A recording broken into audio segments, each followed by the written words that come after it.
पेश करने की नौटंकीबाजी कर रहे हैं। रिपोर्ट देखिए और जानिए। इन तस्वीरों को देखिए। तस्वीरें देखकर लगता है कि इन्होंने जंग में बड़ी फतह की हो। प्रधानमंत्री शहबाज शरीफ, आईएसआई चीफ असीम मलिक, सूचना एवं प्रसारण मंत्री अताउल्लाह तरार, पूर्व क्रिकेटर शोएब अख्तर और शाहिद अफरीदी। जश्न मनाते पाकिस्तान के ये सभी नेता और नेतागिरी की राह पर बढ़ते पूर्व क्रिकेटर एक ही फ्रेम में कैद हुए, लेकिन चेहरों पर खिलखिलाहट, खुशी सब खोखली है। एक दूसरे को बधाई देते, हाथ मिलाते इन चेहरों के पीछे हार का गम छिपा है। लेकिन वो पाकिस्तान ही क्या जो अपनी हार को यूं ही कबूल कर ले। भारत से युद्ध में हार का सदमा पाकिस्तान को ऐसा लगा कि वो जश्न मना रहा है। शहबाज शरीफ ने पहले माना था कि भारत ने पाकिस्तान के एयरबेस तबाह किए और अब जश्न मनाकर पाकिस्तान की झूठी जीत पर नौटंकी कर रहे हैं। इससे पहले शहबाज की एक और नौटंकी तो आप देख ही चुके हैं, जब वो पीएम मोदी की नकल करते हुए पंजाब प्रांत के सियालकोट में पाक आर्मी के बीच पहुंचे और टैंक पर खड़े होकर हारी हुई पाक सेना की हौसला अफजाई की। लेकिन शहबाज के इस फुहड़ अंदाज से दुनिया भर में उनकी किरकिरी हुई। दरअसल शहबाज ही नहीं, उनके साथ जश्न मना रहे ये तमाम किरदार नौटंकीबाज हैं। आपको एक एक कर इनकी नौटंकी दिखाते हैं। नौटंकीबाज 1, शहबाज शरीफ। इन्होंने दावा किया कि भारत के 5 फाइटर जेट मार गिराए। इनका दावा झूठ निकला। ऑपरेशन सिंदूर के बाद शहबाज शरीफ ने संसद में दावा किया कि ऑपरेशन सिंदूर में पाकिस्तान की जीत हुई है। शहबाज ने तो यहां तक शेखी बघारी कि पाकिस्तान ने ऑपरेशन सिंदूर के दौरान जवाबी कार्रवाई में भारत के 5 लड़ाकू विमानों को मार गिराया। शहबाज ने दावा किया इनमें 3 राफेल हैं।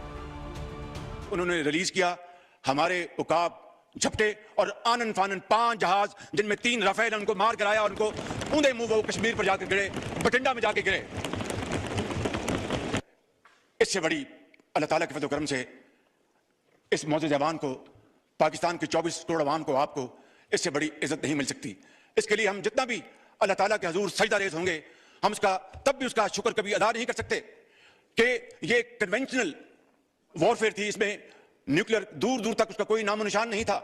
और जो कहते थे कि हिंदुस्तान ने पाकिस्तान को कन्वेंशनल वॉरफेयर में बहुत पीछे छोड़ दिया है, कल रात को उनका होश ठिकाने आ गया है और उनको पता चल गया है कि पाकिस्तान अल्लाह ताला के फजल करम से कन्वेंशनल भी और न्यूक्लियर ताकत है अल्लाह के फजल करम से। आज जनाब स्पीकर, हमारे दुश्मन उनको कल रात नींद नहीं आई और हमारे जो दोस्त भाई खा, उनको पता चल गया है कि पाकिस्तान वाकई एक ऐसा मुल्क है जिसकी फौज एक ऐसी फौलादी फौज है कि कल को खुदा ना खास्ता उनके ऊपर बुरा वक्त आया तो वो पाकिस्तान की तरफ मदद के लिए वो देखेंगे और दरखास्त करेंगे। इससे बड़ी जनाब स्पीकर पाकिस्तान को और कोई इज्जत नहीं मिल सकती। जनाब स्पीकर, शहबाज शरीफ बड़े नौटंकीबाज हैं। पूरी दुनिया ने देखा कि ऑपरेशन सिंदूर के जरिए कैसे भारत ने पाकिस्तान के 9 आतंकी ठिकानों को निस्तनाबूद कर दिया। पीओके और पाकिस्तान में अंदर तक घुसकर ये हमले मिसाइल से किए गए। 100 से अधिक आतंकियों को ढेर कर दिया गया। ऑपरेशन सिंदूर की सफलता से खींचे शहबाज अपने ही संसद में बड़बोलापन दिखा गए। अब आप पाकिस्तान के दूसरे नौटंकीबाज से मिलिए। नौटंकीबाज 2, इशाक डार, PAF यानी पाकिस्तानी वायुसेना आसमान का बादशाह। इशाक डार पाकिस्तान के उप प्रधानमंत्री और विदेश मंत्री हैं। हार की निराशा ऐसी कि सच को झूठ साबित करने में लगे इशाक डार अपनी ही मीडिया के जरिए जगहसाई करवा बैठे। दरअसल इशाक डार ने सीज फायर के बाद पाक संसद में पाकिस्तान की एयरफोर्स को आसमान का निर्विवाद बादशाह करार दे दिया।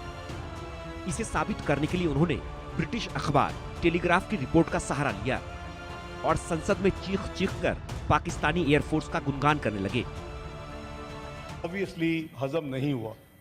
उसके बाद डिप्लोमेटिक, ये मैं नहीं कह रहा, ये टेलीग्राफ क्या लिखता है, Pakistan air force is undisputed king of the skies. अल्हम्दुलिल्लाह।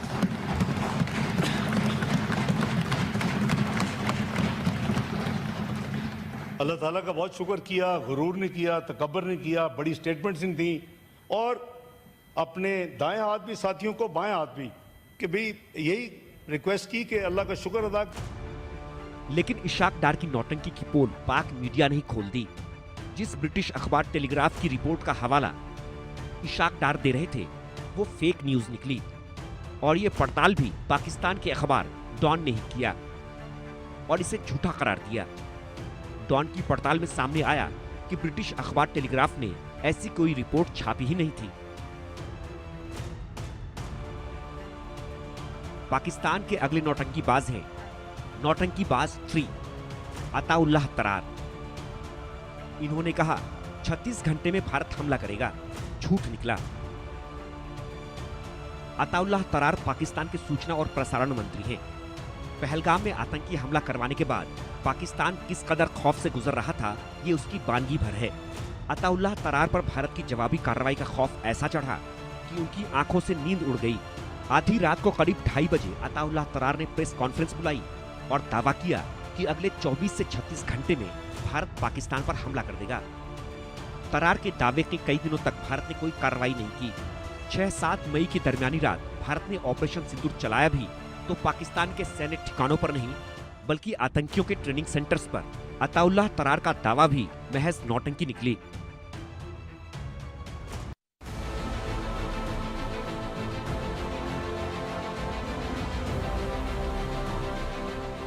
पाकिस्तान के अगले नौटंकीबाज से मिलिए।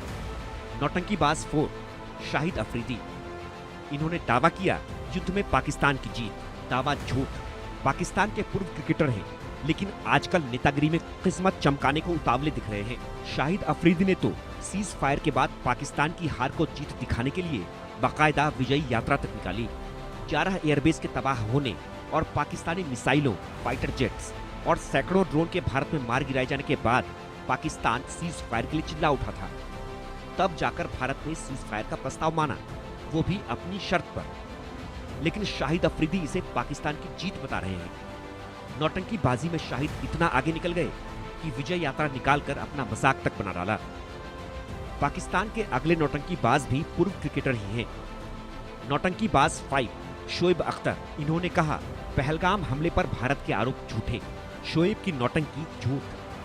पहलगाम में हुए आतंकी हमले के बाद शोएब अख्तर अपने YouTube चैनल पर ज्यादा सक्रिय हो गए। शोएब ने अपने चैनल पर भारत के खिलाफ प्रोपेगेंडा चलाना शुरू कर दिया। भारतीय सेना, सुरक्षा एजेंसियों के खिलाफ भड़काऊ, सांप्रदायिक और भ्रामक खबरें चलाने लगे। भारत ने 22 अप्रैल को पहलगाम में हुए आतंकी हमलों में पाकिस्तान समर्थित आतंकी संगठनों को दोषी बताया। पाकिस्तान में पल रहे लश्कर तैयबा से जुड़े आतंकी संगठन TRF ने पहलगाम हमले की जिम्मेदारी भी ली। लेकिन शोएब अख्तर उल्टा भारत के खिलाफ ही झूठी और भ्रामक खबरें अपने YouTube चैनल पर चलाने लगे, जिसके बाद भारत ने शोएब के साथ ही पाकिस्तान के कई YouTube चैनल को बैन कर दिया। पाकिस्तान में आतंकियों, आतंकी संगठनों और पाक सेना के गठजोड़ की कितनी ही तस्वीरें ऑपरेशन सिंदूर के बाद भी सामने आईं। फिर भी पाकिस्तान खुद को पाक साफ बताने का ढोंग कर रहा है। ऑपरेशन सिंदूर ने पाकिस्तान को धूल चटा दी, शहबाज और मुनीर की सेना की हैसियत दिखा दी। लेकिन शहबाज और उनके नुमाइंदे झूठी जीत का दंभ भरते हुए नौटंकी पर नौटंकी किए जा रहे हैं। Bureau report.